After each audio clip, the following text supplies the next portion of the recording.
Chapter 1. The Madman on the Beach. When I saw Raphael for the first time, I was 12 years old. My family lived in a big town far away from the sea, but my Uncle Miguel and his family lived in a little village on the coast. He had a cafe and a small farm there, and sometimes my family visited him. There in that village, I met poor, mad Raphael. I didn't know then who he was. I didn't know why he was mad. I knew nothing of his strange and terrible story. Now, 14 years later, I know exactly what happened. But Raphael is dead. Why should I tell people his terrible secret? Only I know what happened to Raphael. Only I know what happened to the young and beautiful Anita and to the soldier. Only I. The people in the village told me what they knew. Their stories were all true, every word. My uncle, his wife, Rodrigo the shopkeeper, nobody lied to me. Nobody. Not even poor Clara, Raphael's mother. And she was already dead when I went back to the village. Their stories were all true, but they didn't know what really happened. The first time I saw Raphael, I was walking along the beach with my younger brother, Pablo. Our parents were talking with my uncle and his family. We boys went along the beach to look around. At the end of the beach, there were high black rocks where the mountains behind the village came down into the sea. Near them was an old wooden boathouse. It had no doors. The roof was broken at one end and open to the sky. Inside there was an old wooden fishing boat. My brother and I looked inside. The sand was deep and soft on the floor. Suddenly, in a corner behind the boat, something moved in the shadows. It was a dirty young man with long hair and a beard. He stood up and looked at us. His eyes were open but empty. He looked at us, but he didn't see us. He was very thin. He put one hand to his neck. I saw something shining under the dark beard. There was something small and bright on a thin fishing line round his neck. He pulled it out to show us. It was a small gold ring in the shape of a fish. Suddenly he spoke. His voice was clear but thin and high. He spoke words, but they didn't mean anything. "She gave me the golden fish," he said. "She gave it back to me." Then he laughed. And when he laughed, my brother and I were very afraid. He laughed and laughed, but his eyes were big and sad. We ran out of the boathouse. The thin young man came out behind us. He stood in the sunshine and laughed. "She gave me the ring," he shouted. "I still have it." Some little boys from the village came running. Some of them threw stones at the thin, dirty man. "Crazy Raphael!" they shouted. "Crazy Raphael!" He stopped laughing and screamed at them. Then he went back inside the boathouse. The children laughed and ran away. We went back to my uncle's house. "Who is that crazy man on the beach?" we asked. The children called him Raphael. "He's only a poor, mad young man," said my uncle. "He isn't dangerous. He went mad about a year ago. We don't know why. Nobody can help him." "I'm afraid. His mother lives in the house at the end of the village. She brings him food every day. All the people in the village help her when they can." Soon the adults began to talk about other things. But I never forgot poor mad Raphael. Every time I thought about the village, I remembered the poor mad man in the boathouse on the beach. Sometimes I saw him in my dreams. He looked at me with his big, empty, mad eyes. He called to me. He had the gold ring round his neck, and he held it out to me. He called for me to help him. My family went back to the town. After I left school, I went to university in the capital. I studied to be a doctor. I spent 2 years in the USA. Finally, I came back to my hometown and I found work in a big new hospital there. In all those years, I never went back to the village. But then one of my uncle's sons got married and all my family went there for a few days. There were many changes in the village, 12 years of change. There were new stone houses. There were new, brightly painted fishing boats along the beach, a lot of them with engines. My uncle had a big, clean, new cafe with tables and chairs and a television in the corner. It was all very different from the village that I saw as a boy. I went down to the beach on my first afternoon in the village. I wanted to see again the place where I first saw Raphael. I couldn't believe it. The old boathouse and the boat were still there. The boat was in pieces now, but the boathouse was bigger and stronger. There was some new wood on the walls and a new roof on it. I walked along the beach and felt the soft sand under my town shoes. There was a man sitting near the old boathouse. He was looking at the sea. He had long hair and long, thin legs. I came closer and he suddenly looked round at me. It was Raphael. I saw again those same wide, crazy, sad eyes, the eyes from my dreams. He was 12 years older. His hair and beard were beginning to go gray, but they weren't as long and dirty as before. His face was very thin, and he looked ill. His clothes were old but clean.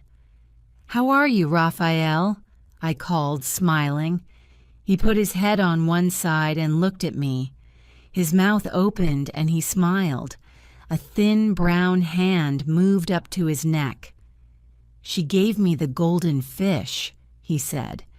His voice was flat and empty. He coughed suddenly, a deep, dry cough. Then he looked with sad yellow eyes at the bright, empty sea. I went back across the soft white sand to my uncle's house. I had an idea in my head. I was a doctor now. Perhaps I could find out what was the matter with this poor man. I could give him the best help that modern medicine could give him. I told my uncle what I wanted to do.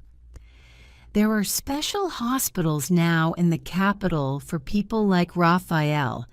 I can take him there. If I can make him well, I will. If not, he can stay in a hospital there. He will have a bed, good food, nurses all the time. It's not good for him to sleep on the beach. He looks ill. I asked him to tell me about Raphael. He told me everything that he knew. It was a long and strange story. I wrote it all in a notebook. I wanted to help the poor madman to get well. For this, I had to know everything about him. Chapter 2. Raphael's Father and the Sharks. Told by my uncle, Raphael was born in the village, my uncle said. His father was called Manuel and he was a fisherman. His mother, Clara, is also dead now. She was the sister of my own wife, Rosa. Raphael was their only child. He was a fine boy, never ill, good-looking, healthy and strong. When he was about 8 years old, his father was killed. It was a terrible thing for the young boy. He was there and saw his father die. They were out in their boat, fishing with some other men from the village. I don't know what happened exactly. Something happened to the fishing nets. Perhaps they were caught under the boat. Manuel went into the water to do something with them. Suddenly a shark attacked him. It was a complete surprise. The other fishermen could do nothing to help him. It was a big white shark. It came up from deep water and bit off one of Manuel's legs. a clean bite above the knee. The other men pulled him into the boat. The blood from his leg ran deep in the bottom of the boat. The men put a shirt round the top of his leg. They tried to stop the blood, but it was impossible. They say that Manuel was calm at first. He felt no pain. He smoked a cigarette and he talked to little Raphael in the boat next to him. But after a few minutes, he went very white. Then he began to feel very cold. The men covered him with their clothes to keep him warm, but he became very weak and sleepy. Suddenly, he put his hand on Raphael's head. "Be a good son," he said. His voice was terribly tired. "Help your mother." Then he fell asleep, and in a few minutes his heart stopped. After that, Raphael and his mother, Clara, lived alone in their house at the end of the village. Manuel's brother, Ricardo, helped Clara with money. All the people in the village helped her.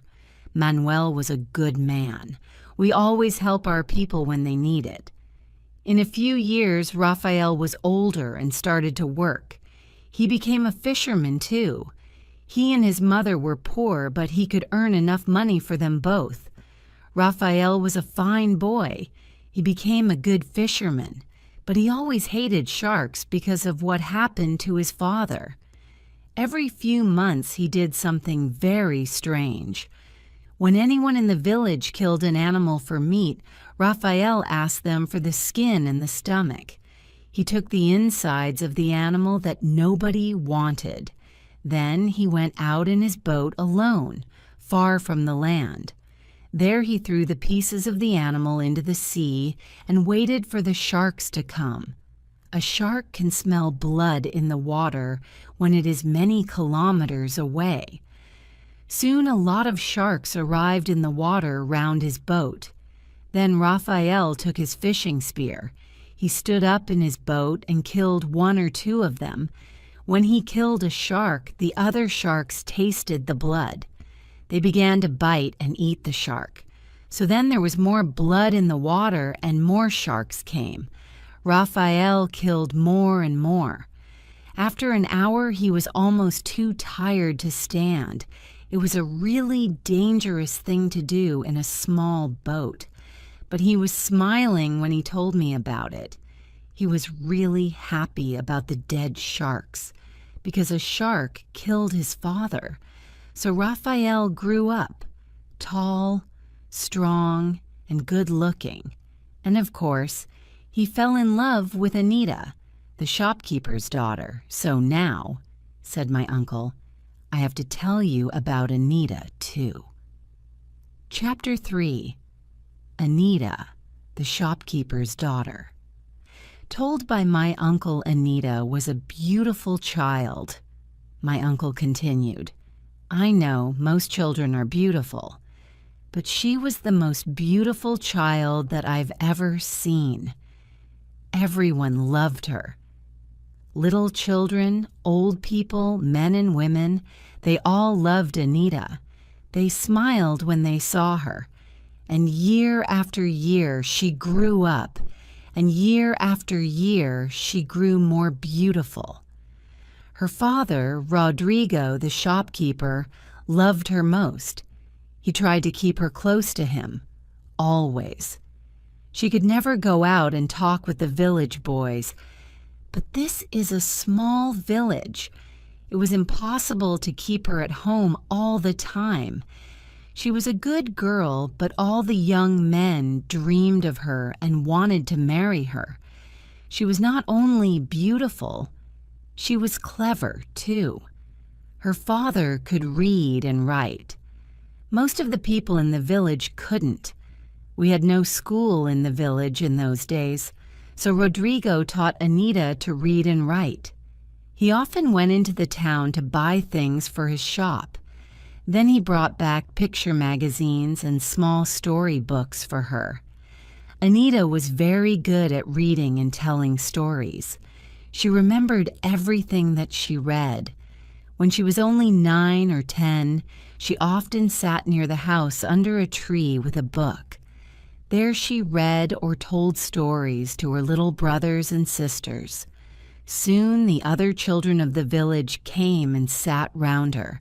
Some of the fishermen, old and young, sat on the beach near the shop, too. They liked to listen to little Anita when she told her stories. Of course, Rodrigo had big plans for Anita. He was so proud of her. He wanted her to marry someone rich and important, perhaps a man from the city who was able to help Rodrigo's business. Everyone knew one thing for sure. He didn't want Anita to marry anyone from the village. Rafael loved her very much. They say Anita loved him too, but there was no hope for him. Rodrigo didn't want a poor fisherman to be Anita's husband. Poor Rodrigo. He loved Anita and he had great hopes for her. When she ran away, it was terrible for him. He still doesn't talk about it. Not a word. Not after all these years. For him, he says, Anita is dead. He has no daughter of that name. But where did she go? I asked my uncle. Someone knows. And why is Rafael mad? Not because Anita ran away from home. She didn't run away with him, did she? No, she didn't, answered my uncle. That's for sure. Nobody knows where she went. But Rafael stayed in the village. And that was the time when he went mad. I believe that Anita ran away with the soldier. I think they're married. They're probably living in another town far away, but that's only my opinion. I don't really know. The soldier? What soldier? I asked. My uncle smiled and looked at his watch. It's a long and strange story, he said. Chapter 4. The Soldier Told by My Uncle. The soldier, said my uncle, came to the village about 3 months before Anita ran away. She was 16 years old then, and Rafael was 18. The soldier was a strange man. His real name was Carlos, but everyone called him the soldier. He told us about his life. I've been a soldier all my life, he told us. I was in Cuba for 6 years. Then I fought in Africa and many other places. I've seen the world, my friends. He had 1,000 stories, but nobody ever knew where he came from. He was very handsome with bright eyes and long dark hair. He was a soldier, a sailor, a fisherman, everything. He had a small boat with an engine. That was unusual in those days. He worked for nobody. He went where he wanted to. He did what he wanted to. He bought things and sold things. He could get anything that you wanted for a price. He sailed into our village late one afternoon. He anchored his boat a few meters from the shore and walked up the beach. I never knew what he came for.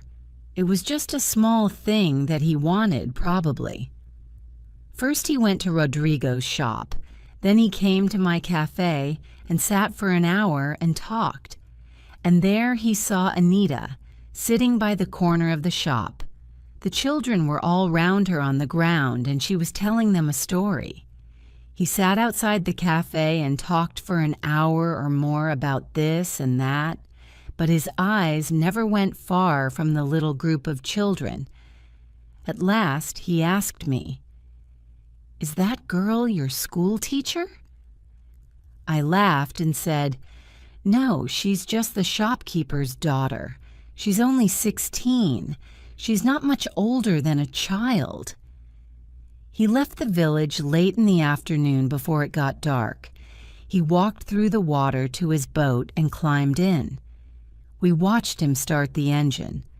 The boat moved away round the rocks at the end of the beach. Everyone in the village stopped what they were doing. Anita, too, stopped in her story. Everyone watched the strange thing, a boat that went without a sail, Of course, he came back. I told you, no man could ever forget Anita. A week or two later, his boat arrived again, and the good-looking stranger went to Rodrigo's shop. He bought a few things and talked with Rodrigo. Then he came to the cafe again. He had a drink and a talk with me. Then he went off again along the coast. Soon he came twice a week, on Thursdays and Sundays. He made friends with the people of the village. He was exciting and amusing. He was different from the people of the village. He was a stranger, but everyone seemed to like him. We listened to the stories about his travels and his life in other countries. He always spent an hour or two at my cafe. He sat and drank with us and told funny stories. Many of the fishermen came to the cafe when he was there. I liked him. The other men did too. He often brought little presents for people. He brought me a little cassette player one day. It was something new for us. We had no electricity in the village then, and we knew very little about the outside world. He showed me how it worked. Then he brought me new batteries for it every 2 weeks. He gave me some cassettes for it, too, of music from the cities, dance music from Latin America, and Mexican love songs. A cafe must have music, he said, music for the customers to enjoy. After that, I kept the little cassette player on the bar. Every time the soldier came to the cafe, I played some music for him. When the cafe was busy, I played music for the people of the village, too. He brought a paraffin lamp for Rodrigo to put in his shop. It was a very bright light. No house in the village had a light like it. The soldier was becoming very good friends with Rodrigo. Then early one Monday morning, we heard a terrible noise from Rodrigo's house. He was shouting. His wife was screaming, and the children were all crying. It seems Anita wasn't in the house.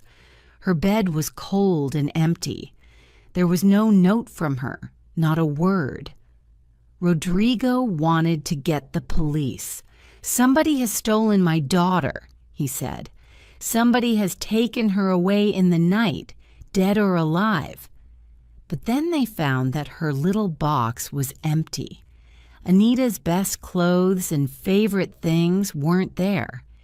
Even her little storybooks were gone. So Rodrigo stopped talking about bringing the police. For a few days, he was terribly angry. He spoke wildly and fought with everyone. Nobody could speak to him.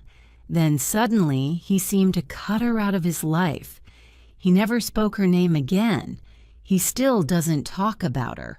Only a brave man speaks Anita's name in front of him. We never saw the soldier again. He was here on the Sunday afternoon and evening. He usually was. He spent most of the evening in the cafe listening to the music. Then he left at about 10 o'clock. I watched him go out to his boat. It was dark. There was no moon, but I heard him start his engine and go off to the west. And the next morning, Anita was gone, and we never saw her or the soldier again. So I, and most people in the village, believe that she ran away with the soldier. Nobody knows how they did it. We never saw him talk to her for a minute in the village. I think he waited for her in his boat along the coast, and she went to him in the middle of the night. Most of us believe they are living together somewhere, maybe with their own children now. But why did Raphael go mad? I asked my uncle. Who knows? He replied. Perhaps he went mad because he loved Anita. Then she ran away with the soldier. Who can say? He did love the girl very much. I knew it, and his mother did too. But marriage was impossible because Raphael was a poor, fatherless fisherman. But a man doesn't go mad for 13 years because a girl runs away from home, I said. Men often lose their wives, their children. People die in accidents. This doesn't make other people crazy. Rodrigo lost his favorite daughter, the light of his life, but he didn't go mad. Who can say? Said my uncle again. Who knows why things happen? Why does a man go mad? We know that Raphael was in love with Anita. He loved her for a long time before the soldier came to the village. We know that because of the gold ring. Ah, yes, I said. Tell me about the gold ring that Raphael wears round his neck. It's clearly a very important part of the story. Chapter 5. The Gold Ring. Told by my uncle Raphael, said my uncle, was in love with Anita. He wanted to marry Anita when she was only 15 or 16. His mother went to see Rodrigo to talk to him about it. I heard that Rodrigo was very polite to her. I'm sorry, he said. Anita is going to marry a rich businessman in the city. He's a very rich man and a friend of our family. Your son, Raphael, is a fine boy, but he's too young to get married, and he has nothing to give her. Nothing at all. Raphael was very sad when he heard about Anita and the businessman. Then, after a few weeks, he suddenly left the village and went to the port on the coast. I'm going to find work in the port, he said to his mother. I want to see something of the world outside this village. I'll come back in a month or two. He put his few things in his boat and sailed along the coast to the port. It was 6 months before we saw him again. 6 months? What did he do there for 6 months? I asked my uncle. You're lucky, he replied. I can tell you. Raphael came to the cafe one evening. There were no other customers that night, and he told me about his time in the port. This is what he told me. Raphael stayed in the port all the time, my uncle said. He slept in his boat on the beach. Sometimes he bought fruit and vegetables from the market after it closed. They were very cheap then. He worked for anyone. He did anything. He carried things for people. He loaded and unloaded boats and lorries. Every morning, very early, he went fishing. Then he sold the fish on the beach before he started work. Slowly, very slowly, he began to save some money. Raphael met an old goldsmith in the town. He was a good old man. Raphael helped the goldsmith when he could. He cleaned his shop for him and brought packages and messages for him. He talked to him and made coffee for him. He watched him while he was working. Soon he became a good friend. Raphael never took any money from the old man. He never asked for any. Then, one day, the goldsmith asked Raphael what he wanted. He knew he wanted something, and Raphael told him, I want a gold ring for a girl in my village, he said. It must be in the shape of a fish, a long fish with its tail in its mouth. How much will this ring cost? I have some money. I know it's not enough, but I'll work for you until I've paid for it. The old goldsmith made the ring for him. I'm sure Raphael paid much less than its real cost, but it took 6 months of hard work to pay for it. Soon after Raphael came back to the village, he went with his mother to see Rodrigo. This time, Raphael spoke for himself. Senor Rodrigo, he said quietly, my father is dead and my mother is poor, but I'm hard-working and honest, and I'll be a good husband to Anita. One day I'll be a rich man like your friend in the city. But I'll be a better husband to Anita than the businessman, because I love her with all my heart. Then he gave the gold ring to Rodrigo as a present for Anita. Of course, Rodrigo didn't agree to a marriage between Anita and Raphael. He gave the ring back to Raphael.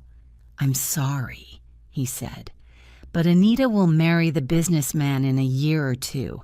That is decided, and I am not going to change my plans." "So Anita never got the ring," I said to my uncle. "After all that work and time, he couldn't give it to her." "He still has it on a piece of fishing line round his neck," my uncle said. "And when did the soldier come to the village for the first time?" "A few months after Raphael came back from the port, perhaps. I can't remember exactly." "But Raphael wasn't mad at that time?" "Oh, no, not at all. In fact, he seemed very happy." "Tell me about the time when he went mad. Was it the same time exactly when Anita went away with the soldier, or later?" "It's difficult to remember. A lot of things happened at that time." "What do you mean? What kind of things happened?" "Oh, little things, strange things. Santiago's old donkey disappeared." "What do you mean, it disappeared?" "It did. It went. It disappeared. One day it was in the field behind his house. The next day it wasn't there. Perhaps Anita stole it to ride on. But everyone knew Santiago's donkey. It was too old and weak to walk 100 meters. It couldn't carry a girl." "What other strange things happened? I remember that on that last night, Raphael danced." "Danced?" "Yes, he danced for hours alone here in the cafe. He never danced before, not in the cafe or anywhere, or I never saw him dance. And of course, he never danced again because he went crazy. But I must start at the beginning." Chapter 6. The Night. When Raphael danced, told by my uncle it was a Sunday, said my uncle. The soldier arrived in his boat in the early afternoon when everything was quiet. He lowered his anchor a few meters from the shore, as usual, and walked up the sand to the houses. He never pulled his boat up onto the beach. It was a heavy boat, and he didn't want to break the engine. He always left it in about 1 meter of water. That day he came first to the cafe. He sat and talked with me and some of the men. We all sat outside the cafe and listened to his stories. Then, later in the afternoon, he went to Rodrigo's shop and bought a few things. He had a big can of paraffin in the boat for Rodrigo's new lamp. I saw him give it to him. The soldier and Rodrigo sat and talked and drank coffee outside the shop for about an hour. When it got dark, he went with Rodrigo into the house behind the shop. I could see the bright light from the lamp through the window. Then the soldier had a meal with Rodrigo. After the meal, he came back to the cafe and sat with me and some of the fishermen. It was very dark, and we sat inside. The soldier seemed very happy. He told us a lot of funny stories about his life as a soldier. Then, at about 9 o'clock, Raphael came into the cafe. We were surprised to see him because Raphael didn't spend a lot of time at the cafe, and he never came into the cafe when the soldier was there. That night he was wearing his best clothes. Usually he wore his old clothes. Even in the cafe, he was wearing his best shirt and trousers. His face and hands were very clean, and his hair was still wet and shiny from washing. I asked myself, is he trying to show the soldier that he is not just a poor fisherman? The soldier knew Raphael. He knew that he wanted to marry Anita. Everyone in the village talked about it. Raphael knew that the soldier was also interested in her. Everyone in the village talked about that too. But nobody knew the secret game that the soldier was playing. Raphael and the soldier didn't speak. The cafe was quiet. Nobody spoke. Suddenly, the soldier took a cassette from his pocket. "Let's have some music," he said, giving me the cassette. I took it and put it into the player. I remember it was a love song. It was sung by a girl with a soft and beautiful voice. We all sat and listened to it. Raphael smiled and listened too. When the cassette ended, I put another cassette in the player, but the soldier stood up.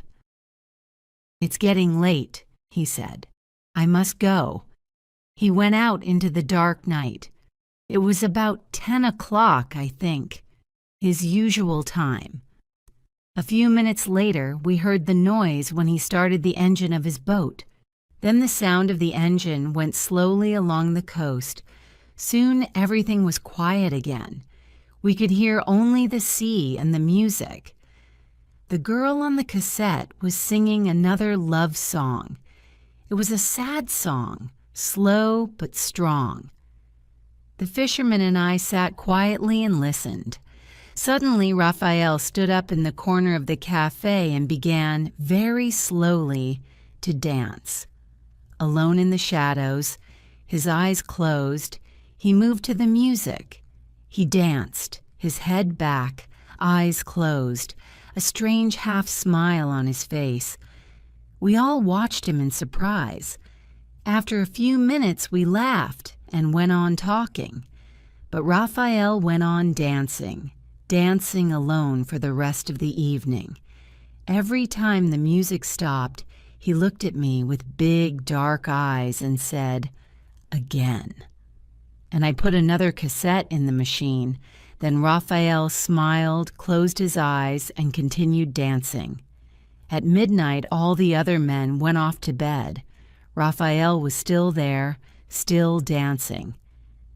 I watched the poor boy until the song ended. Then I switched off the machine. I said goodnight to him and sent him home to bed. Then the next morning, before daylight, we heard shouting and crying from Rodrigo's house. The news went round the village like fire. Anita wasn't there. Rodrigo sent all his family and friends out to look for her. They looked along every road, big and small. They looked in the fields and along the beach, in the rocks, everywhere. Later, Raphael came out of his house with his mother. I told them about Anita, and they were very surprised. We all were. Raphael went to his boat immediately. He planned to sail along the coast and look for her. He sailed away to the west. I watched him until I couldn't see him. He sailed round the rocks at the end of the village. He was looking at the land as he went. The next time I saw him, he was mad.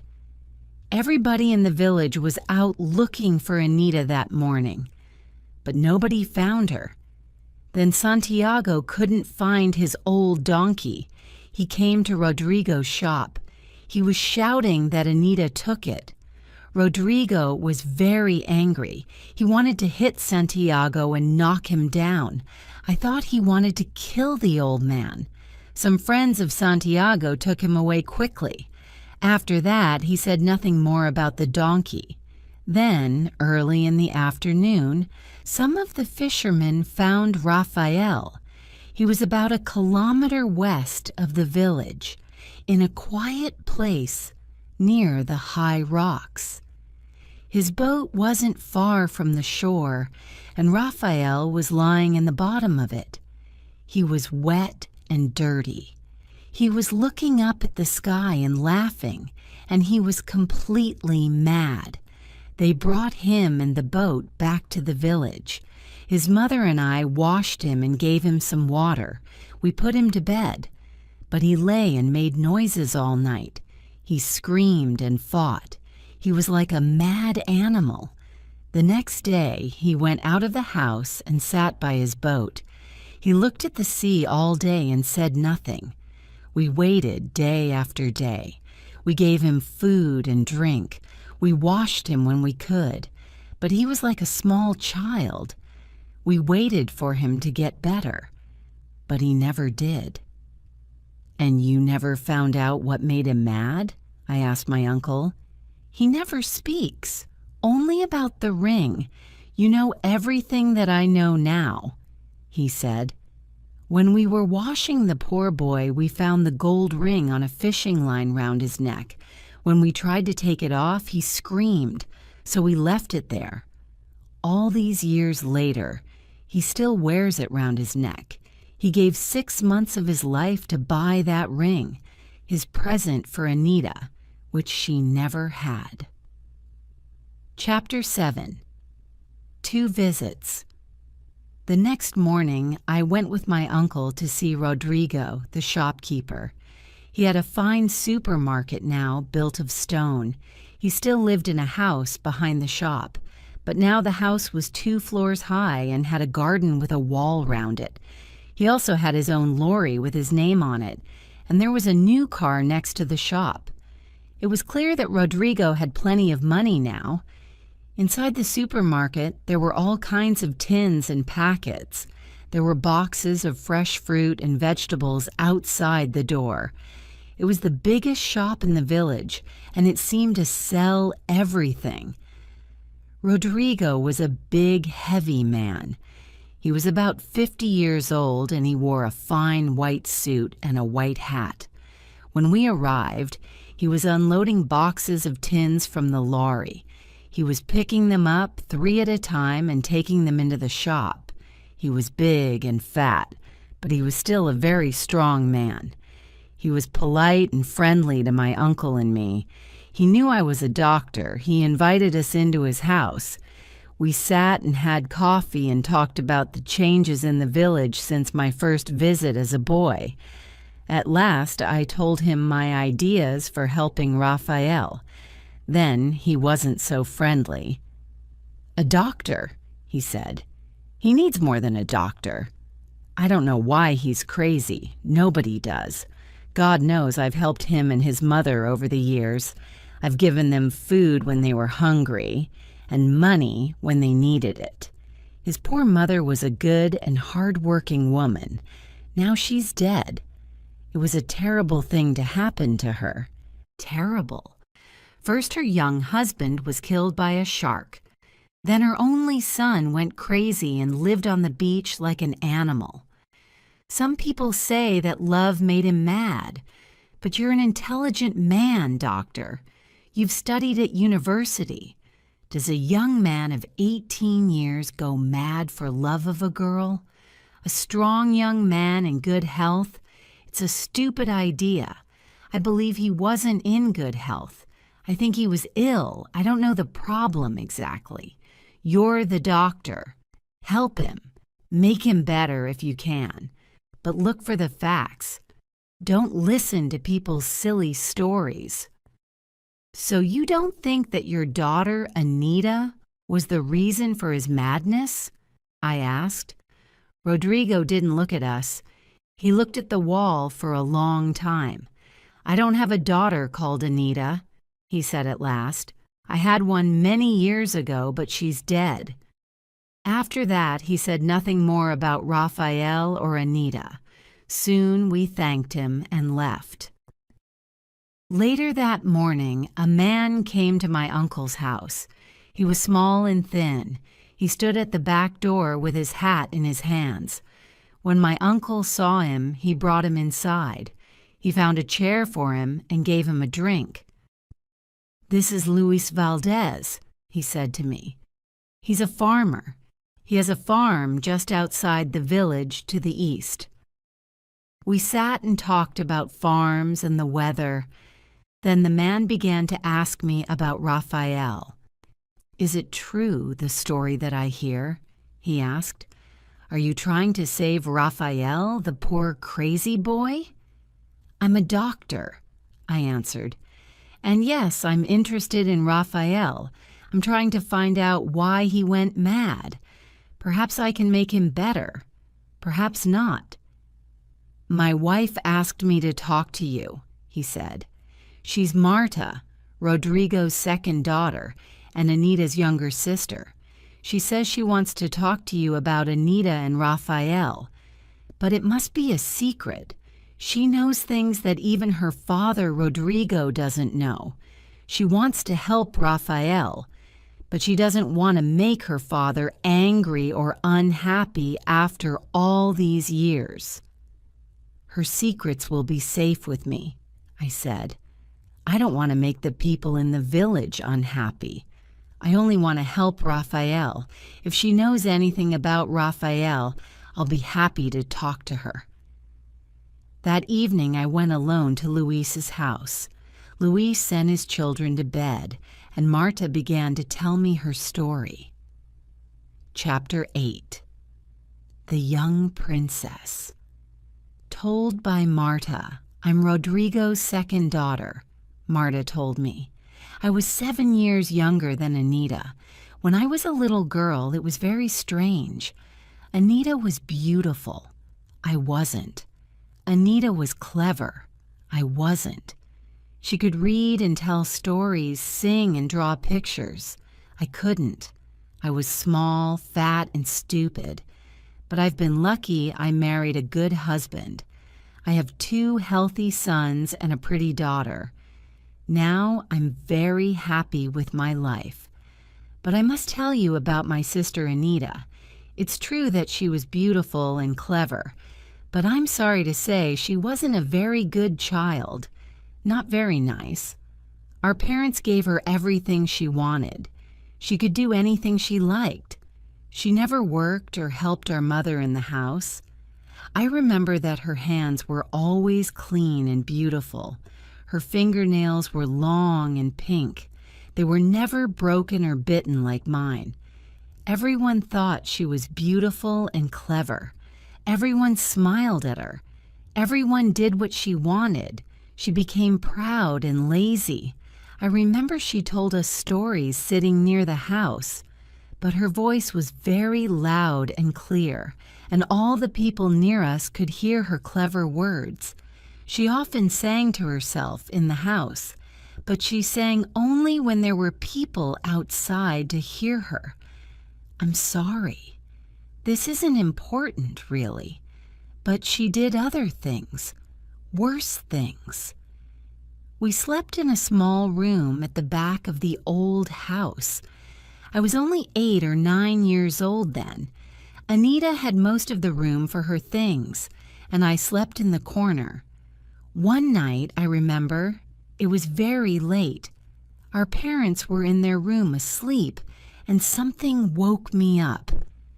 I saw Anita going quietly out of the room. She was wearing a dress and shoes. The moon was very bright that night, and I couldn't sleep again. I lay awake, waiting. About half an hour later, Anita came quietly back into the room and got into her bed. "Where have you been?" I asked her. She was very angry because I was awake. "Go to sleep, stupid girl," she said. "I had stomachache. I only went out for a few minutes. Don't say anything to anyone." I said nothing, but after that, I watched her. I saw her go out on other nights. At last, I asked her where she went. She laughed quietly.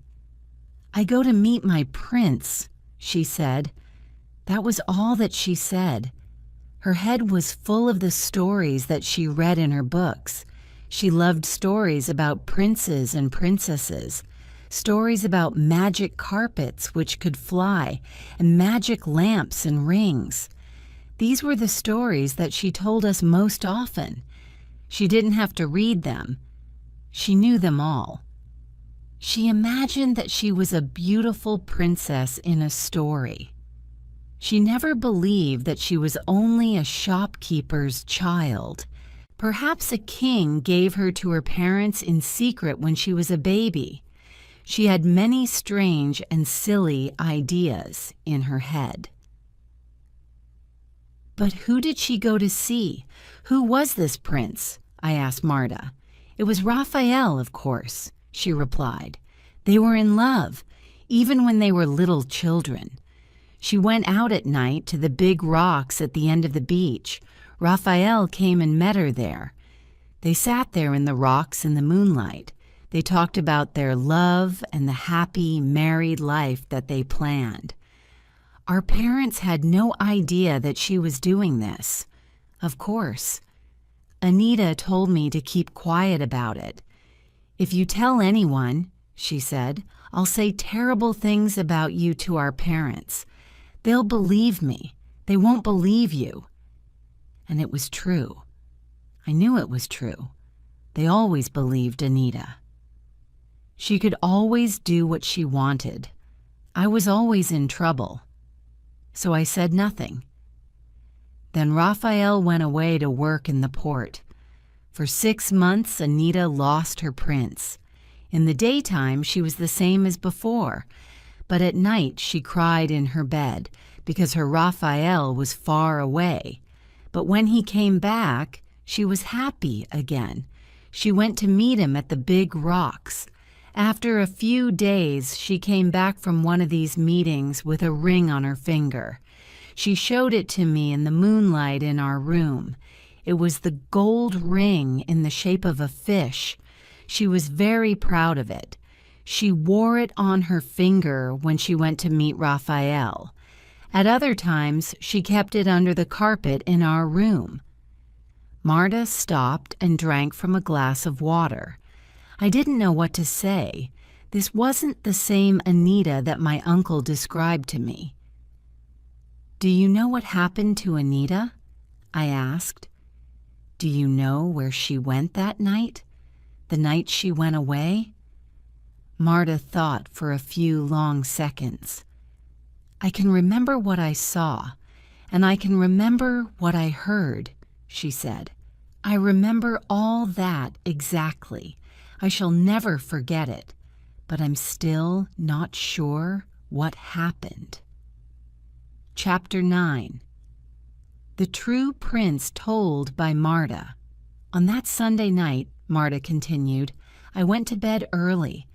About 8 o'clock, I think, like most younger children. My father was in the living room. He was talking to the soldier. The soldier stayed for a meal that evening. I could hear their voices through the walls. They had the new paraffin lamp in there with them, I remember. It made a bright light in that room. Anita was in our room, too. Father sent her to bed because the soldier was there. She was lying on her bed and reading by the light of a small oil lamp. She was listening to the talk in the living room, too. I remember that we could hear the soldier's deep voice very clearly through the thin walls. I think I fell asleep. When I woke up, it was later, but not very late. The bright light from the lamp was still shining under the door of the living room. My parents were in there, talking quietly, but the soldier wasn't there with them. Anita was taking things out of her box and putting them in a bag. I sat up and spoke to her. She told me to be quiet. She continued taking her best dresses out of the box and putting them in the bag. I asked her what she was doing. "I'm going to meet my true love, my true prince," she said. "I'm going away with him." She laughed and sang quietly. "The girl with the magic ring will always know her true love." She told me to say nothing. Then she went very quietly to the back door and went out into the dark night. Her hand quietly pulled the door closed behind her. On her middle finger, she wore the gold ring shaped like a fish. I went to the window and looked out. I was terribly afraid. I knew Anita was a silly child, but this was very, very wrong. If Father finds out, he'll kill her, I thought. He gets angry very quickly, and he's very strong. But I was afraid of Anita, too. So I stood there looking out of the window. I cried quietly. There was no moon, and it was very dark. I heard music playing in the cafe along the beach. It was a nice song, a slow song. I I listened to the music and the soft sound of the waves on the beach. Soon I felt a little better. After a long time, I started to feel cold. So I went back to my bed and fell asleep. I woke up again much later. The house was dark and quiet. My parents were asleep. Nobody was talking anywhere in the house. Anita's bed was still empty. I went to the window again. The moon was up, and I could see the houses along the beach. There was still a light in the cafe, and music playing. I went back to bed. I cried until I fell asleep. I hoped that it was all a bad dream. When I woke again, the first gray light of the new day was in the room. Anita's bed was still empty. I lay in bed with my eyes closed until my mother came to wake us. When she found Anita's empty bed, she started to shout and scream. Then I opened my eyes. I soon started to cry, too. I never told them where she went or what she said. There was terrible shouting and crying in our house that day, but we never saw Anita again. "So you think she went to see Raphael that night?" I said slowly.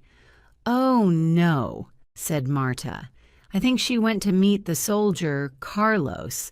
That's why she called him her true prince. He was like someone in a story, you see. First, the beautiful princess falls in love with a poor fisherman.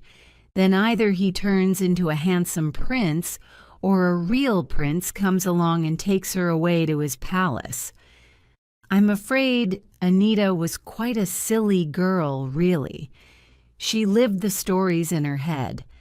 After the soldier came to the village, she started to meet him at night. She went to the same place in the rocks. But she was meeting the soldier, not Raphael. She went there many times. Then, that night, she didn't come back. She went away with him in his boat. In those days, perhaps, a boat with an engine was like a magic carpet. But she was wearing the gold ring when she went, I said. Yes, she took all her best things, dresses, her storybooks, and the ring. But Raphael has that ring. He has worn it round his neck for more than 13 years. I know, she said. I think she spoke to Raphael that night. I think she told him her plans.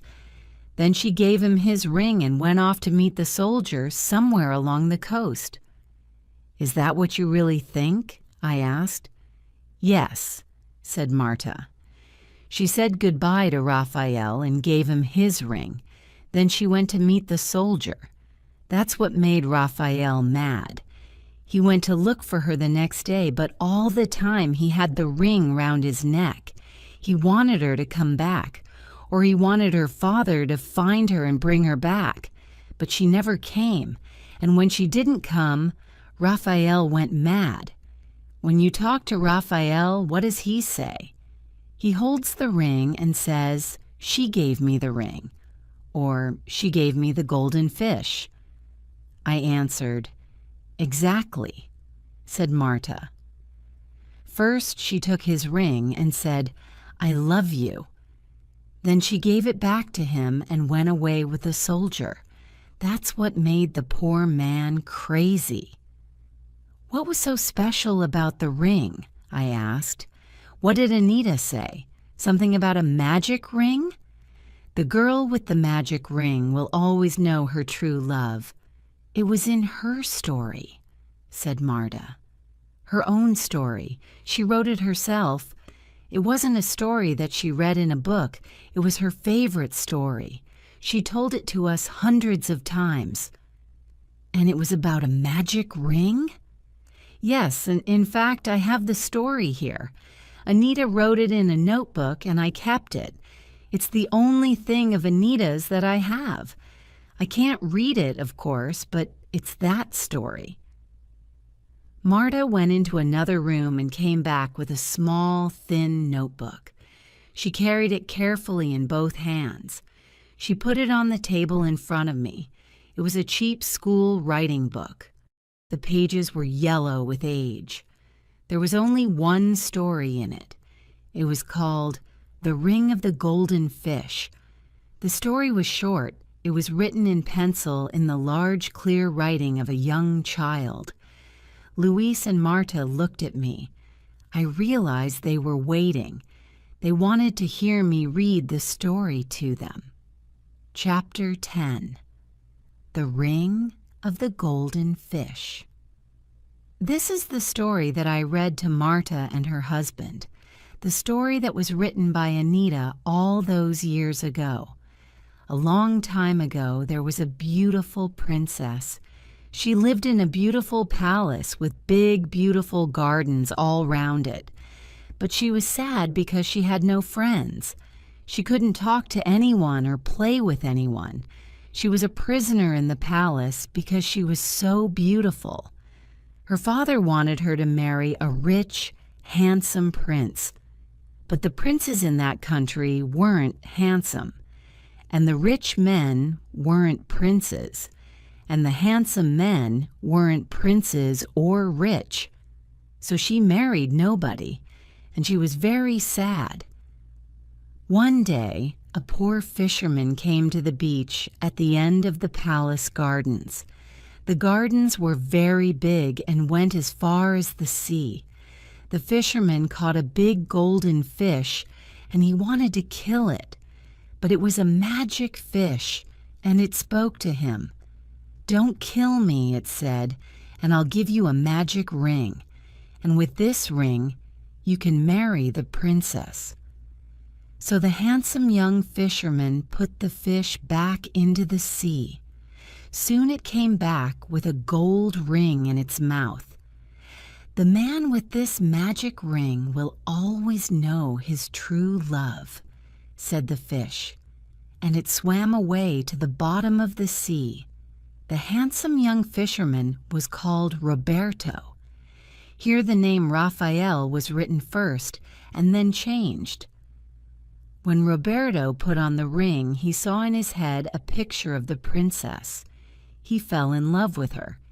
He walked through the gardens to the palace looking for the princess. When he found her in the garden, he put the magic ring on her finger. And she knew immediately that she loved the handsome young fisherman. They went to her father, the king, and he gave the poor fisherman half his lands, and they were married and lived happily forever. It wasn't really a very good story. It borrowed a lot from other stories, but it told me a lot about poor Anita. It told me why Raphael suddenly decided to work in the port for 6 months. It told me why he brought her a gold ring in the shape of a fish. I went back to my uncle's house. It was late at night, but I sat with him and drank coffee. My head was full of changing ideas. I said very little, but I thought a lot. "Have you learned anything important or useful?" asked my uncle. "I don't know," I said. "I can't tell you what Marta told me. I promised to keep it a secret. But are you sure about what you told me? You haven't made any mistakes?" My uncle thought for a few seconds. "Yes, I'm sure. I haven't forgotten anything important," he said. "Did Raphael really come to the cafe when the soldier was still there? Are you sure about that?" "Oh, yes, I'm sure. I remember how they looked. Raphael was clean and fine in his best clothes. The soldier was sitting at the table with his friends round him, but he was looking at Raphael all the time. They were like two dogs looking for a fight. And Raphael stayed in the cafe and danced until late at night, and you were with him all that time. I was with the poor boy all the time until nearly midnight. Then I closed the cafe and sent him home." "Then how did Anita give him the ring?" I asked myself. She didn't leave the house until the music was playing in the cafe, and at that time she had the ring on her hand, and Raphael was already in the cafe with the soldier, and he stayed there until midnight, about 2 hours after the soldier left in his boat. Chapter 11, Rosa's Promise. That night I slept badly. Poor Raphael with his mad eyes came into my dreams many times. He was holding the gold ring. He was showing it to me and asking me to help him. The next morning I sat outside my uncle's house. I looked out at the calm blue sea. I was very tired and unhappy. Soon my uncle came out and sat with me. His wife Rosa brought out coffee and eggs for us. "What will you do now?" asked my uncle. "I don't know. I still don't know why Raphael went mad. I still don't know when exactly. I can't believe that a man can go crazy for love of a girl. You say Anita was very beautiful, but a strong young man doesn't go mad for love. Rodrigo is right. I can't explain it, but I'm sure it was something more strange, more terrible. There is a reason, but I haven't found it. I think nobody here in the village knows it." "So, what will you do?" asked my uncle again. "I'll take Raphael to the hospital in the capital. If you help me, I'll give him some medicine. Then he'll go to sleep. When he's in hospital, I can begin to help him. I believe something terrible happened to him. I don't mean when Anita ran away with the soldier. I mean something really terrible, something strange and frightening. Raphael is afraid to remember it. That's why he's mad. At the hospital, I can give him modern medicines. They'll help him to sleep and to feel happy. Then perhaps he'll remember what happened to him. If he can remember, he'll get better." Rosa was standing in the door. She came to me and took my hand. She looked into my face. Her eyes were full of tears, and she looked terribly afraid. "Please don't take Raphael to hospital," she said. "Leave him here in the village with us. He'll be all right with us." I was surprised. There were tears in her eyes. She really was very worried and afraid. I thought it was the hospital. Village people are often afraid of hospitals. They believe that people only go to hospitals to die. "Please don't worry, Aunt Rosa," I said calmly. "I won't hurt him. I really think I can help him to remember. With God's help, perhaps I can make him better." "He mustn't remember," she cried. "He's mad because of his crime. He went mad because of the terrible thing that he did. He mustn't remember. If he remembers, he'll die." My uncle and I looked at Rosa. We were very surprised. Her face was red and tears were running down her face. "What do you know about Raphael's madness?" asked my uncle quietly. "I'm sure you know something. Tell us now." Rosa put her wet face in her hands. "I promised poor Clara not to tell," she cried. "I promised her on her deathbed, but if you leave her poor son here with us, I'll tell you." Rosa dried her eyes. She sat on the steps in front of the house. She didn't look at us. She looked out at the sea all the time as she told her story. I sat with his mother, my sister, when she was very ill 5 years ago. Before she died, I promised to be a mother to her poor, mad son. "We know that," said my uncle. "You and I agreed to look after him, and we have. But what did she tell you about why Raphael went mad?" Rosa put her face in her hands. "Please don't tell anyone," she cried. "I promise to keep her secret forever." "We promise," I said. "What secret?" "The secret of Raphael's madness," said Rosa. "His mother knew it, but she kept his secret from everyone. He was mad because he did a terrible thing. He did it for love, from hate. The poor, poor boy. What did he do? He killed a man. He took another man's life. The worst crime of all. He murdered the soldier because of his love for Anita." "He did what? But that's impossible," shouted my uncle. "That's what Clara told me," said Rosa. "She told me everything only hours before she died. She couldn't meet God with that secret in her heart." "But how? When?" I asked her quietly.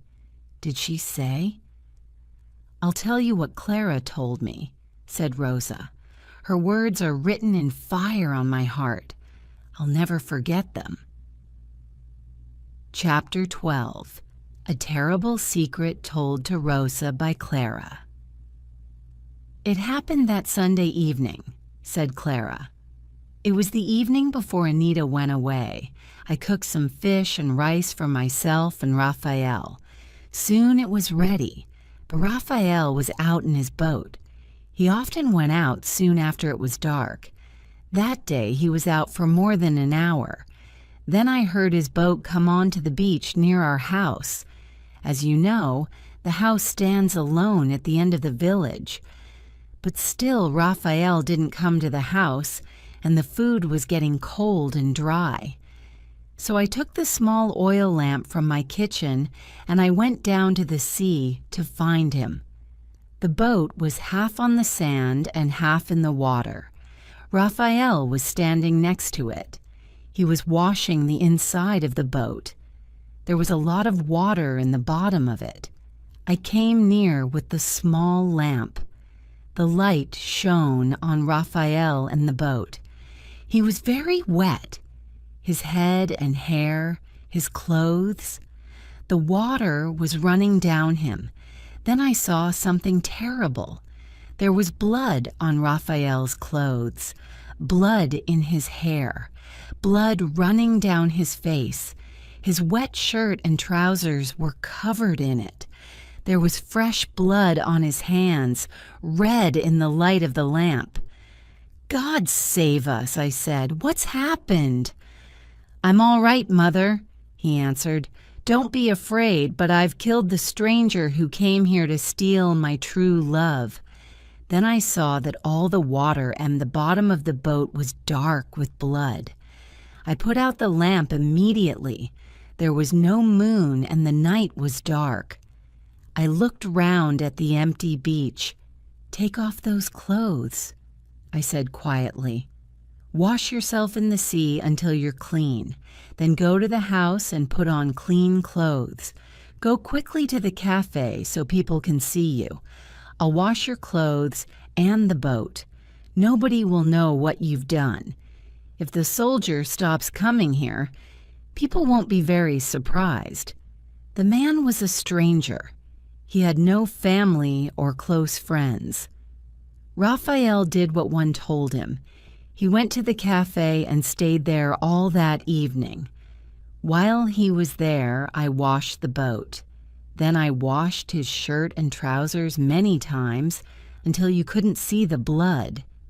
"Oh, Rosa, my dear wife," said my uncle quietly, "have you kept this dark secret in your heart all these years since Clara died?" "I promised her. She asked me before she died," cried Rosa. "She was as mad as her son," said my uncle angrily. "We know the soldier ate with Rodrigo in his house that evening. Then he came straight to the cafe. I saw him and talked to him. He left the cafe alive and well. About an hour later, I heard him leave the village in his boat. More important, Raphael was with me in the cafe when the soldier left. Yes, he was wearing his best clothes and he was very clean. But when Raphael came into the cafe, the soldier was sitting there, alive. I promise you. Perhaps he followed the soldier in his boat when he left that night. Perhaps he killed him on the sea later, said Rosa. Clara didn't remember the time exactly. Impossible, said my uncle. Raphael stayed in the cafe with me and a lot of other men. He was dancing to the music. He didn't leave the cafe for about 2 hours, and Raphael couldn't catch the soldier's boat. It had an engine. It was a very fast boat. He killed someone, said Rosa, and he thought it was the soldier. I don't know who he killed, but that's what his good mother told me. I must believe her. Perhaps Raphael thought he killed the soldier. Then later, he saw him in the cafe and went mad. It was still a terrible crime. Perhaps that's why he went crazy. But who did he kill? No, it's impossible. Rosa ran into the house crying. My uncle and I looked at the empty blue sea. We didn't speak for a long time. There was food on the table, but we didn't feel very hungry. Is it possible? I asked at last. What? That Raphael killed somebody by mistake. It's not possible. But his mother's story. Listen, said my uncle. I'm not stupid. When Raphael came into the cafe, he saw the soldier. He didn't look surprised. He didn't even look angry. They both listened to the music for about an hour. Raphael was happy. He was smiling and dancing. All right, I said. I believe you. I believe everybody. But this mystery is going to make me crazy soon. Chapter 13. In the hospital. All that morning, my head went round and round. It was all impossible. I took a notebook and wrote some questions in it. I still have that notebook with me. Sometimes, when I start feeling very proud of myself, I read it. Question 1. Did Raphael kill someone? Is that why he went mad? His mother thought he did. She saw him covered in blood. But who did he kill? Not the soldier. He left the cafe when Raphael was still in it with my uncle. Not Anita. She was with her sister until the music started in the cafe, and Raphael was inside the cafe then. So who? Impossible. Question 2. Was the soldier killed, or did he only go away? If he was killed, who killed him? Not Raphael. He was in the cafe until midnight. Not Anita. She was a child and loved him. Who could kill him? He was a strong young man, a soldier. And he was friendly with everyone in the village. Impossible. Question 3. Did Anita run away with the soldier, or was she killed too? If she was killed, who killed her? Not Raphael. He loved her. And he was in the cafe all evening. Perhaps the soldier, and he then ran away. But why? He loved her and wanted to marry her. And if the soldier killed her, why did Raphael go mad? Impossible. I read all my notes and questions again and again. Everything seemed impossible. Suddenly I looked at them again. There was someone in the village who was big enough and strong enough, someone who could kill the soldier. He had a good reason to kill him. There was someone who had a good reason to kill Anita, too.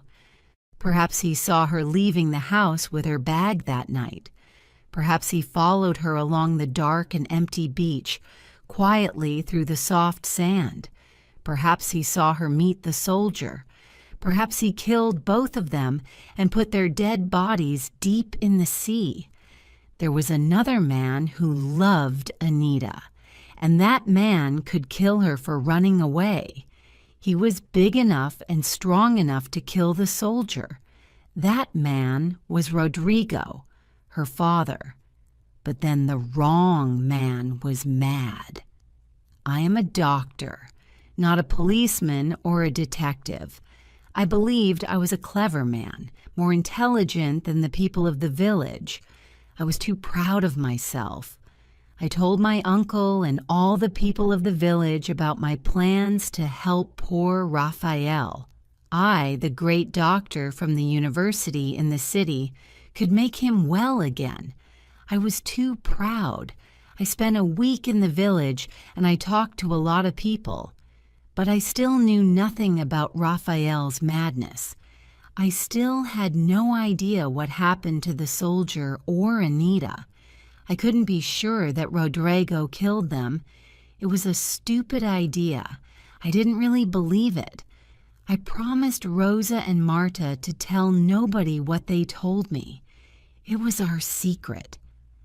I went back to my hospital to do my work. I wasn't so proud. I decided not to think about what happened in the village. It wasn't a good idea to try to change things. I heard nothing from my uncle or anyone in the village for almost a year.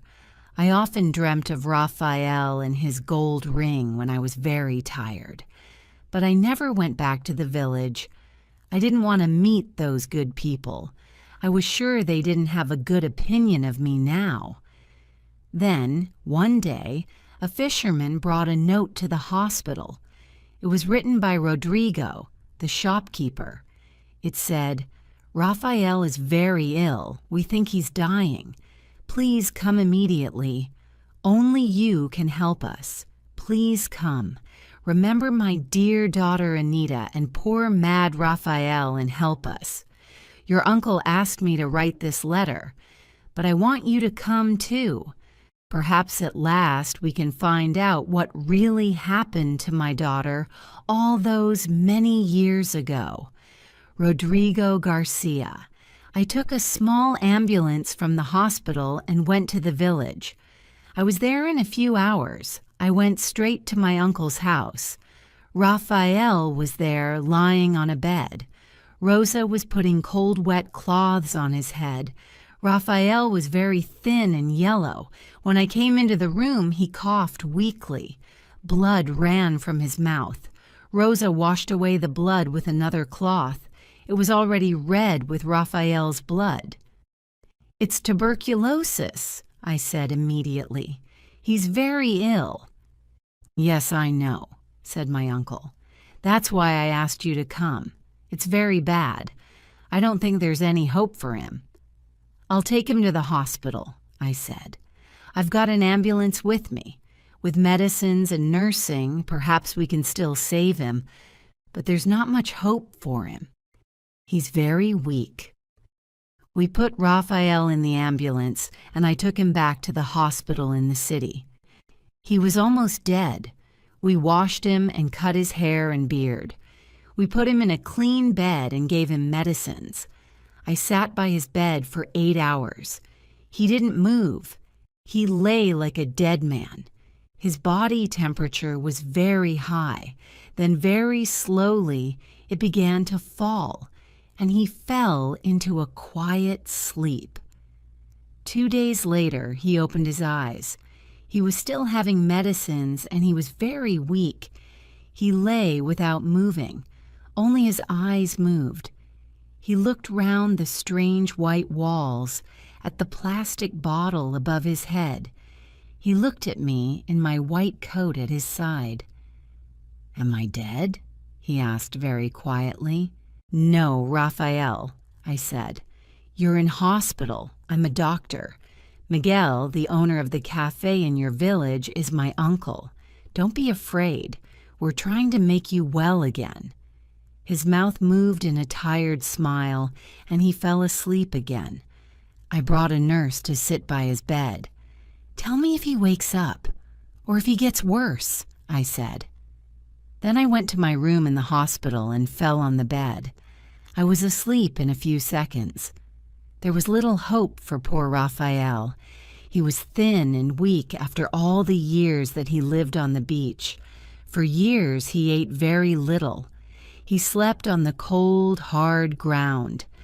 The tuberculosis was very bad. He was very, very ill, but he wasn't mad. He could speak very little. Most of the time he was very tired, but when he spoke to me, his words were clear and calm. He lived for 6 days in the hospital. He slept, he woke, and when he was awake, he talked to me. Coughing blood, he told me everything. Then on the 6th day, he fell quietly asleep, and after a few hours his heart stopped and he was dead. After his long years of pain and madness, I was happy that his death was quiet and easy at the end. He did a terrible thing, a terrible crime, but he paid for it with long years of madness. I have written his story down here. One day, perhaps, people will read it, but not until all the people in it are dead. Until that day, it must stay a secret. Chapter 14. The Murder. This is what Raphael told me. Raphael always loved Anita. He couldn't remember a time when he didn't. It was a small village, and the children always played on the beach. Anita and the other girls watched the fishermen. The men cleaned their boats and mended their nets. Raphael fell in love with Anita when they were still children. He loved her and she loved him, or she always said so. But her father wanted her to marry a rich man, a fat old man perhaps, old and ugly, but he must be rich and important. Raphael could do nothing to change Rodrigo's plans. There was a place in the rocks at the end of the beach to the west. The children often played in it. It was like a little house in the rocks. In the evenings, Raphael sometimes met Anita there. She came out of her house very quietly and ran to their secret place in the rocks. There she and Raphael talked for a few golden minutes. Then she ran home again, afraid of her father. Anita was only 15 years old at that time, but her head was full of the stories in her books. She was sure she was in love with the handsome young fisherman. Raphael brought her the gold ring. It was like the magic ring in her story. Her father didn't accept it from Raphael, but Raphael gave it to Anita in secret when they met later in their secret place in the rocks. The ring was the promise of their love. She wore it when she was with him. At other times, she kept it in her room, in the secret place under the carpet. But then the soldier came to the village. He was an older man, with his bright eyes, his long hair, his boat with an engine. He was much more exciting than Raphael. When he talked with Rodrigo about his life and his travels, Anita heard his stories through the wall of her room. These stories were more exciting than magic lamps and talking fish. Anita soon thought Raphael was very boring. She stopped meeting him. She stopped speaking to him. Now she was sure she was falling in love with the soldier. But she still kept Raphael's ring, of course. Raphael was very sad. He wanted the soldier to leave the village and go away forever. He wanted Anita to come back to him. But then, one night, Raphael was coming back late from a fishing trip. He saw Anita running along the beach in the moonlight. He watched quietly from the sea. He saw Anita meet the soldier in the little house in the rocks. How did the soldier speak to her? How did Anita give him the time and place to meet? Raphael didn't know. Perhaps the soldier gave her a secret note. Perhaps Anita gave him one. They could both read and write. Raphael left his boat and swam to the shore. He moved very quietly through the rocks. The soldier's boat was in a small piece of open water on the other side of the rocks. It was only about 10 minutes from the village along the coast. Raphael watched and waited until he saw Anita run back to the village. Then he watched the soldier swim back to his boat. After a few minutes, the soldier started his engine and went away to the west. Raphael was very angry, but he was angry with the soldier, not Anita. He hated this man who was a stranger in the village, a man who the people all accepted as a friend, but a man who was now stealing Anita, his own true love, from them.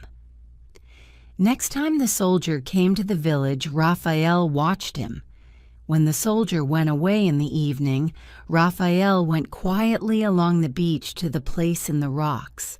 Soon the soldier's boat came back into the place in the rocks, and he lowered his anchor. The soldier swam for a few minutes in the moonlight. Then he sat in the boat again and smoked a cigarette. He sat for a long time, looking sometimes at his watch. At last he swam to the beach and went to the secret place in the rocks. He waited there. Soon Anita came, hurrying over the rocks. She and the soldier kissed, long, loving kisses. They sat in the little house in the rocks. The soldier held her close. They talked and laughed and kissed again, and all the time Raphael watched and listened to them with black hate in his heart. After that, Raphael followed the soldier every time he came to the village. The soldier did the same every time. Sometimes Anita didn't come to the place in the rocks, but the soldier always waited for her there. Then Raphael knew how to kill the soldier. It was a good plan. The next time the soldier came to the village, Raphael's plan was ready. The soldier arrived in the village that Sunday and went to Rodrigo's shop with the tin of paraffin. Raphael waited until it was dark. He saw the bright light of the lamp in Rodrigo's house. He watched the soldier start to eat the meal with Rodrigo. He had everything that he needed in his boat.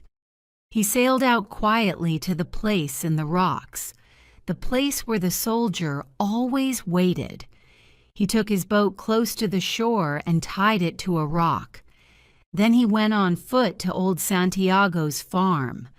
The old donkey was standing sleeping in its field. Raphael walked with it down to the beach near his boat. It wasn't very far. There he took the old donkey into the water and then killed it. He put the dead animal into his boat and went out into deeper water. He went to the place where the soldier usually left his boat. There he began to cut up the dead donkey, throwing the pieces into the sea. He and the boat were soon covered in the donkey's blood. But there was much more blood in the water all round the boat. Raphael knew that the sharks, far away in the sea, could smell it. Raphael kept the back legs of the donkey in his boat. He took a long, strong piece of line and tied the legs to it. Then he sailed quietly back to the village. There was no moon that night, only the light from the stars. Soon he could see the beach and the houses of the village. The lamp was still burning in Rodrigo's house. The soldier's boat was a few meters from the shore. It was always in the same place. The soldier didn't want to break his engine. Raphael moved his boat close to the soldier's boat and stopped. He went into the dark water and swam across to it. He had the end of the line in his teeth. He tied it to the bottom of the soldier's boat. Then he swam back to his boat and put the legs of the donkey quietly into the water.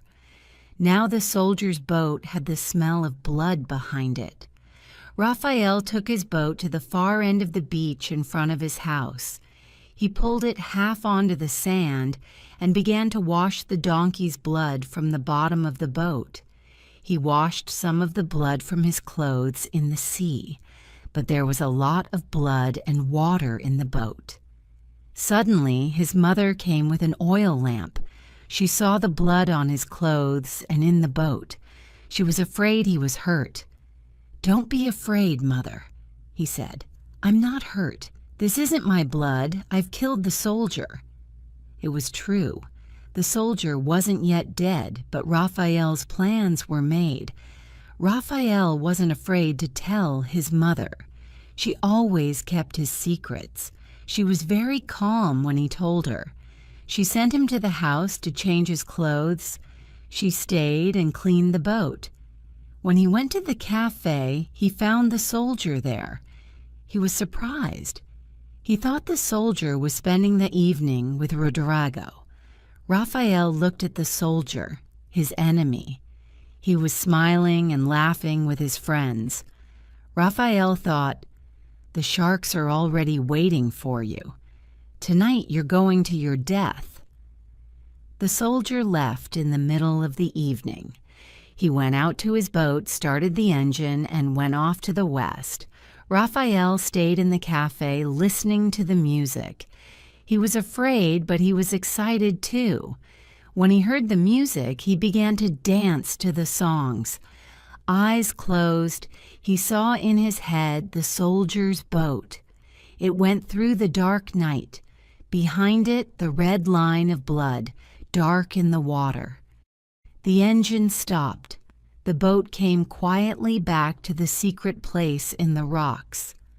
The soldier waited in the moonlight, smoking a cigarette. Perhaps then he jumped into the dark sea for a swim. Something was waiting there, something big and hungry. It moved fast through the water. Perhaps there was time for one short scream. Then all was quiet again.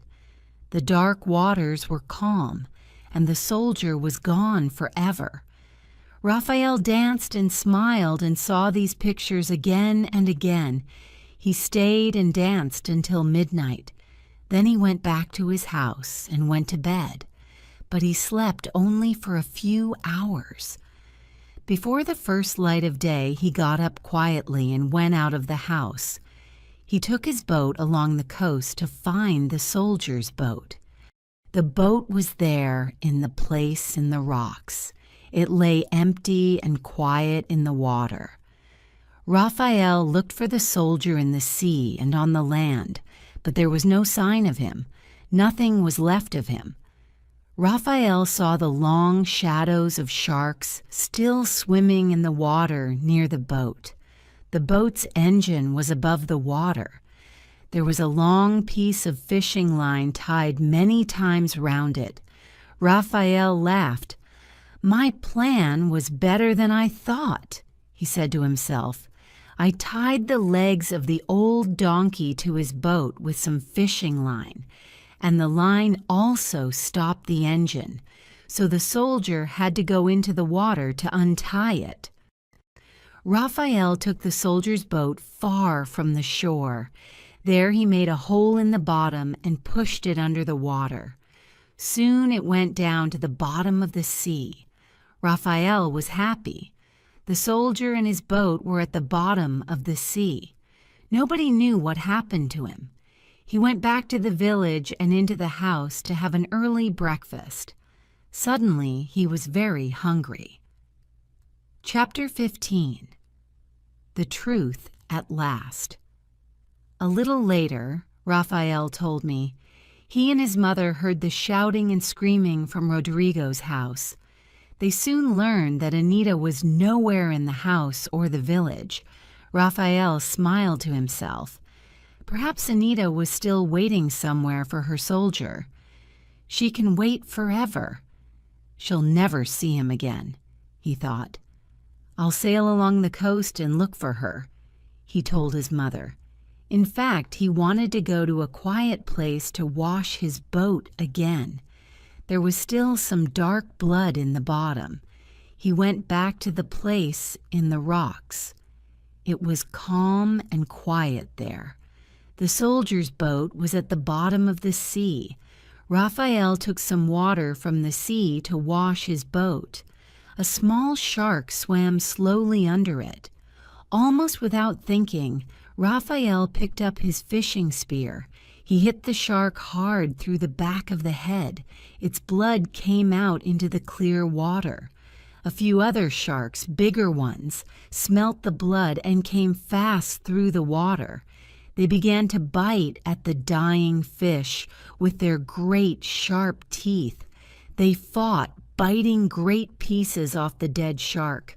Raphael decided to catch one or two and cut them up in his boat.